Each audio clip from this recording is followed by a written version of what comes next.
Jejak perjuangan, inspirasi, perlawanan. Halo semuanya, kenalin nama aku Komang Nadia Sukmadewi, nomor absen 25 dari kelas 11-2. Nah, di video kali ini aku bakal ngebahas materi mengenai perlawanan daerah. Sebelum itu, kalian tahu nggak apa itu perlawanan daerah? Nah, jadi perlawanan daerah adalah suatu perlawanan yang dilakukan oleh masyarakat di suatu daerah untuk melawan penjajah. Perlawanan daerah dibagi menjadi dua loh. Yang pertama ada perlawanan daerah sebelum abad ke-20, yang kedua perlawanan daerah sesudah abad ke-20. Perlawanan daerah sebelum dan sesudah abad ke-20 memiliki ciri-ciri yang berbeda loh, teman-teman. Nah, yang pertama kita bahas yang sebelum abad ke-20. Jadi perlawanan sebelum abad ke-20 itu memiliki ciri-ciri. Yang pertama itu perlawanannya itu bersifat kedaerahan, yaitu hanya mementingkan daerahnya masing-masing. Yang kedua dipimpin oleh bangsawan atau raja. Nah, yang ketiga hanya mementingkan pemimpin. Yang keempat perlawanannya bersifat fisik. Nah, itu adalah ciri-ciri perlawanan sebelum abad ke-20. Ciri-ciri perlawanan sesudah abad ke-20. Yang pertama ada perlawanannya itu bersifat atau tujuannya nasional. Yang kedua, perlawanannya itu dipimpin oleh cendekiawan atau terpelajar.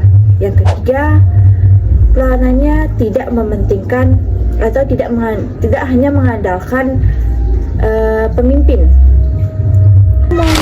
Jadi itu adalah penjelasan materi mengenai perlawanan daerah, yaitu perlawanan daerah sebelum abad ke-20 dan sesudah abad ke-20.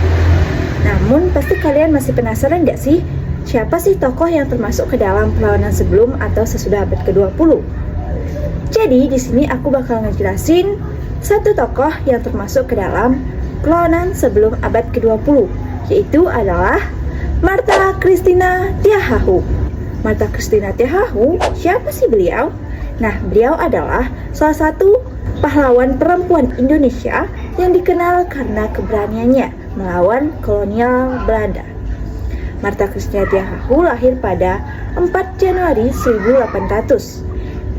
Ayahnya bernama Kapten Paulus dan ibunya telah meninggal sejak ia masih bayi. Akhirnya, ia dibesarkan oleh ayahnya.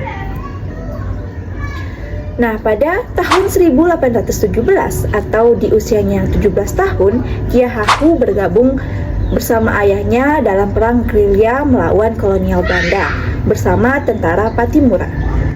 Di pertempuran lain, Tiahahu berhasil membakar benteng Dorstede hingga rata dengan tanah.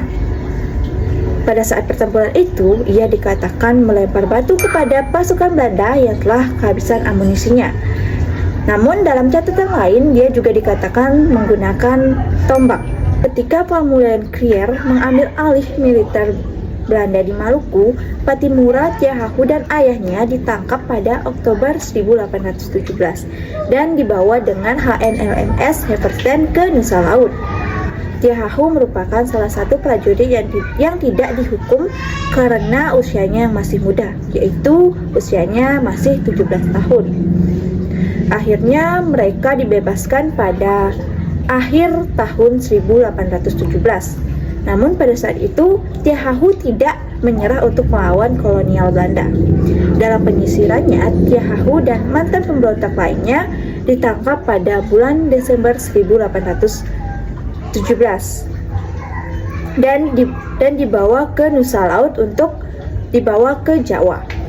Namun sayangnya pada tanggal 2 Januari 1818, Tiahahu menghembuskan nafasnya pada saat kapal menyeberangi Laut Banda karena ia jatuh sakit dan menolak semua makanan dan minuman. Akhirnya Tiahahu dikuburkan atau dimakamkan saat itu juga di Laut Banda. Biografi mengenai Martha Christina Tiahahu. Sekarang kita akan bahas mengenai strategi perang yang dilakukan oleh Martha Christina Tiahahu dalam melawan penjajah Belanda.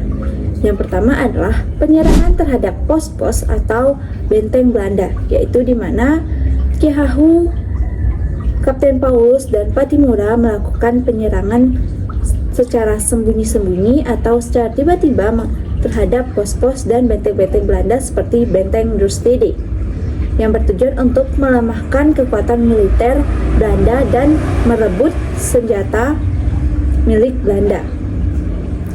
Nah, yang kedua ada taktik gerilya atau perang gerilya yang dilakukan secara sembunyi-sembunyi dan memanfaatkan medan yang sulit di Maluku dan juga memanfaatkan pengetahuan lokal untuk memanfaatkan lingkungan alam. Nah, yang ketiga adalah penggunaan senjata tradisional.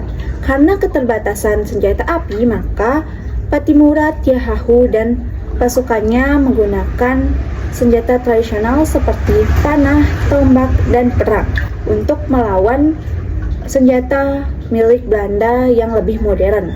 Informasi yang saya dapat setelah mempelajari materi perlawanan daerah, yaitu di mana perlawanan daerah merupakan bagian penting dalam perjuangan bangsa Indonesia melawan penjajah. Materi ini memberikan pemahaman mengenai pentingnya kepemimpinan dan juga persatuan, serta menerapkan nilai-nilai yang terkandung ke kehidupan sehari-hari.